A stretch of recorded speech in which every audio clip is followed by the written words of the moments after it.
Hello, this is Virtualis the Chess Noob, learning and having fun with chess. With the white pieces, I play e4, and when I can, I play the Vienna game. However, that requires my opponent with the black pieces to oblige by playing e5. Simply where the opponent plays another move, such as the Sicilian Defense with c5, I have to rely on something else. Against the Sicilian, my go-to is the Grand Prix Attack, and it can catch some opponents unawares, as was the case in this game, where I managed to win by checkmate in 13 moves. Please enjoy! Let's start with a quick look at the review. So chess.com's algorithm, so this was a fairly short game, 13 moves, reasonably flat throughout the opening, and then what appears to be a blunder for me, and yet very soon afterwards I get a checkmate. So what happened? So overall, fairly similar between myself and the opponent, reasonably similar number of good moves, inaccuracies, sharing a blunder each. Let's have a look now at the analysis.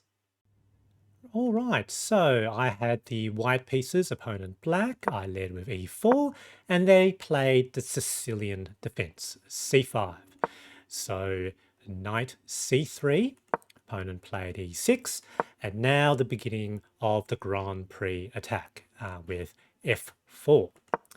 Opponent develops knight e7, I develop knight f3, and here I did have an opportunity of just taking the full center, as if the opponent captured back with pawn, I could simply recapture with the knight. However, I was committed to trying to play the Grand Prix ideas.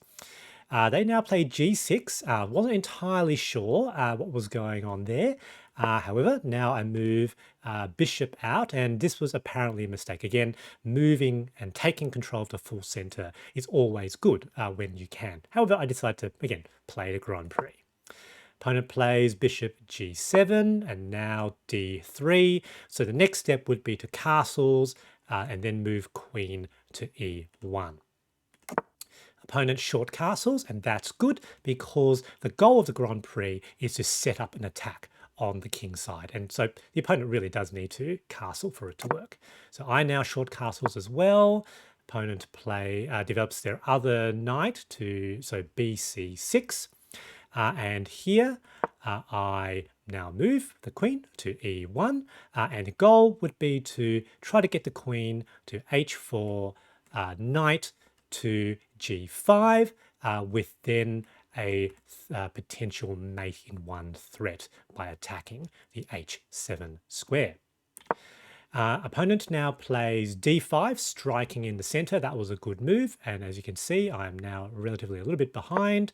I didn't want to sort of lose that pawn, so I retreated bishop to b3, which was apparently the best move according to Stockfish. They play a6, so potentially a queenside push could be coming. However, I needed to continue my attack. So f5, and what I'm trying to do is potentially to encourage this line of movement. So they capture, so this is not good for me. However, by not protecting those pawns, you would expect the opponent to continue to peel away while not, I suppose, focusing on the defense of their king. So queen h4, so as you can see, this was ostensibly quite a bad move. Now I should be trying to control the center. They take the next pawn. And here I move knight g5, so a mate in one threat. But that move ostensibly looked like I was trying to protect the knight, trying to move the knight out of the way. So what are they going to do? Now here they make a terrible move, a blunder.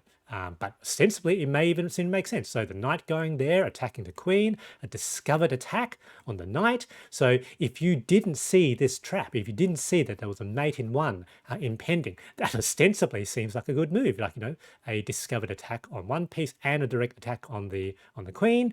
Unfortunately, that's a mate in one. So queen attacks king, king cannot take queen, given that, of course, it's protected by the knight.